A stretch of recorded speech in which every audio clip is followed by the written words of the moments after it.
40 நாட்கள் 40 வார்த்தைகள். இன்று 31ஆம் நாள். இன்றைக்கு நாம் கற்றுக்கொள்ள போகிறதான வார்த்தை ஈழை. டாடி ஹாஸ்பிட்டல் போறேன் டாடி. எதுக்கு ஷான்? பூனைக்கு உடம்பு சரியில்லை, எதையோ டிசீஸ் வந்துருக்கு. சரி, போயிட்டு வாங்க.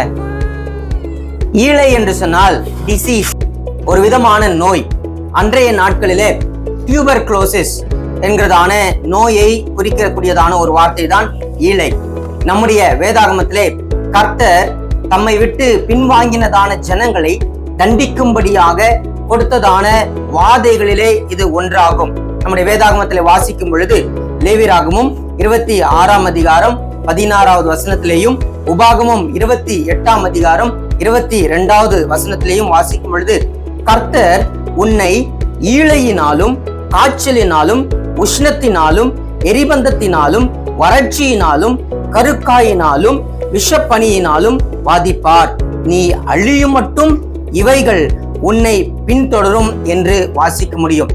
தேவனுடைய பிள்ளைகளே, சகல நோய்களையும் சிலுவையிலே ஏற்றுக்கொண்ட நம்முடைய ஆண்டவராகிய இயேசு கிறிஸ்துவால் நமக்கு சுகம் உண்டாகும் என்பதை நினைவில் கொண்டு நம்முடைய விசுவாச பயணத்திலே முன்னேறி செல்ல பரிசுத்த ஆவியானவர் நமக்கு உதவி செய்வாராக.